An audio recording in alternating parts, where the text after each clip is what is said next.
சுதந்திர போராட்ட காலத்தில் பிரெஞ்சு அரசின் கட்டுப்பாட்டில் இருந்த புதுச்சேரியில் பாரதியார் 10 ஆண்டுகள் குடும்பத்துடன் வசித்தார். அந்த நேரத்தில்தான் பாரதியார் பல்வேறு முக்கிய படைப்புகளை படைத்தார். புதுச்சேரியில் அவர் வசித்த வீட்டை அருங்காட்சியகமாகவும் நூலகமாகவும் உருவாக்கி அரசு பராமரித்து வருகிறது. பாரதியாரின் எழுத்துக்கள் கொண்ட 17,000 ஆவணங்கள் அங்கு பாதுகாக்கப்பட்டு வருகின்றன. அவை டிஜிட்டல் மயமாக்கப்படாமல் தாமதிக்கப்படுவதால் அனைத்தும் செல்லரித்து வீணாகும் அவலம் ஏற்பட்டுள்ளது. மகாகவி பாரதி தினத்திலே வாழ்ந்தபோது கைப்பட எழுதிய பாப்பா பாட்டு அதனுடைய கைப்பிரதி இங்கே வைத்துள்ளார்கள். ஆனால் அது காலத்தால் அரித்து செல்லால் அரிக்கப்பட்டு மறைந்துவிடக்கூடிய வாய்ப்பு இருக்கிறது.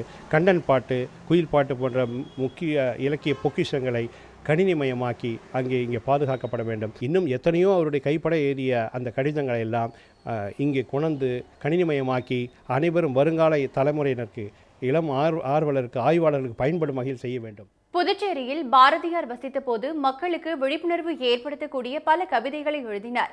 அவற்றில் பல படைப்புகள் கையெழுத்து பிரதிகளாக புதுவை பாரதியார் நினைவு அருங்காட்சியகத்தில் பாதுகாக்கப்பட்டு வருகின்றன. சுதந்திர போராட்ட தியாகியும் யோகியுமான அரவிந்தருடன் பாரதி நடத்திய மாலை நேர விவாதங்கள் உள்ளிட்ட பல ஆவணங்கள், பாரதியார் வரைந்த கேலி சித்திரங்கள் என பல பொக்கிஷங்கள் அங்கு உள்ளன. அவை டிஜிட்டல் ஆக்கப்படும் என புதுவை அரசு அறிவித்ததை தவிர நடவடிக்கை எடுக்கவே இல்லை என்று புகார் கூறுகிறார்கள் தமிழறிஞர்கள். அருங்காட்சியகத்தில் பாதுகாக்கப்பட்ட பாரதியின் பல படைப்புகள் மாயமாகி இருக்கலாம் என்று ஐயம் எழுந்துள்ளதாகவும் அதிர வைக்கிறார்கள் அவர்கள். பல அவருடைய கருவூலங்கள், எழுத்து கருவூலங்கள், கருத்து கருவூலங்கள்லாம் இங்கே கொண்டு வரப்பட்டன.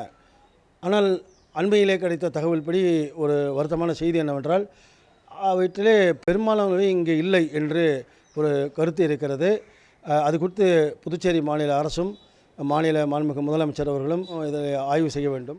பாரதியார் நினைவு நூற்றாண்டு கொண்டாடப்படும் இந்த வேளையில் அவரது படைப்புகளை டிஜிட்டல் மயமாக்குவதுடன் புதுச்சேரி அருங்காட்சியகத்தையும் இந்திய சுற்றுலா வரைபடத்தில் இடம்பெற செய்ய நடவடிக்கை எடுக்க வேண்டும் என்று கோரிக்கை எழுந்துள்ளது.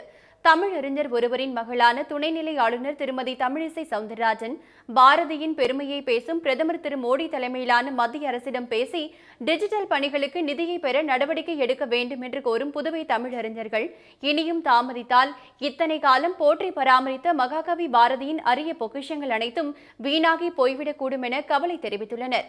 உடனுக்குடன் செய்திகளை தெரிந்து கொள்ள சன் நியூஸ் பெல் ஐகானை கிளிக் பண்ணுங்க.